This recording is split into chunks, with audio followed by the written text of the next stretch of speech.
Every single one of these restoration coaches and consultants that come out with these frou-frou videos, how to scale your restoration company in 10 easy steps, they help absolutely nobody. In these videos, we're going to be talking about the unwritten rules of this industry, how to actually be profitable, and it's probably going to offend some people. I'm talking about the whole I don't deal with the adjuster, we don't negotiate with the carrier crowd. You know them, you hear them on Facebook. I 100% agree. I just don't feel like we always talk about why it's effective. And if their process looks like mine does, I can kind of get why. At first, this made absolutely no sense to me.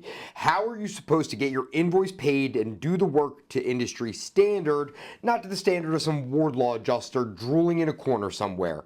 Well, my process looks like this. Day one, I'm going to go out to that homeowner and I'm forming a bond. We are a team, me and you versus your insurance company. And I'm going to call the play before it ever happens. I mean, you guys know what's about to go down.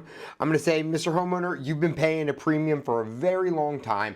Your insurance company, do you know about insurance companies? Yeah, okay. They're going to try to fuck you because they always try to fuck them. And they're going to say these things that hinder my ability to get you back in your home safely.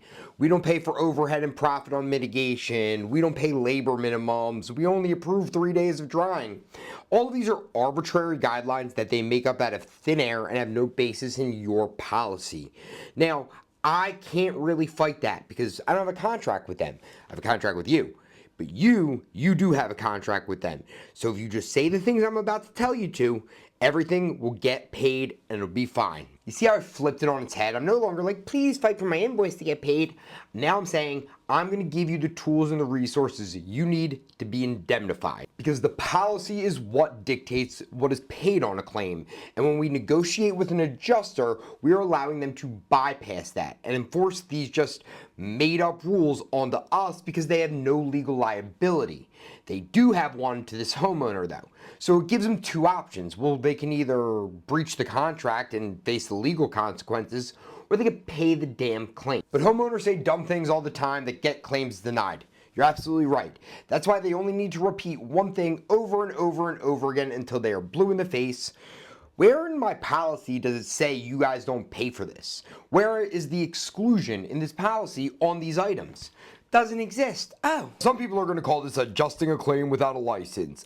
I call it consulting, but if you are one of those people, just know I do not care. You can call the Department of Insurance, they'll send me a nice little email, I will not read it, we'll go our separate ways. Because if you're a person who feels the urge to enforce these rules that allow insurance companies to come in, move the goalpost, make up these arbitrary rules that just no basis in the contract, defraud billions of dollars out of their policyholders every single year, maybe I just don't really respect your rules. Maybe you're a scumbag. And until that same Department of Insurance comes in and fixes that problem, I'm gonna keep doing this to ensure that policyholder gets what they deserve and we as restorers get our invoices paid.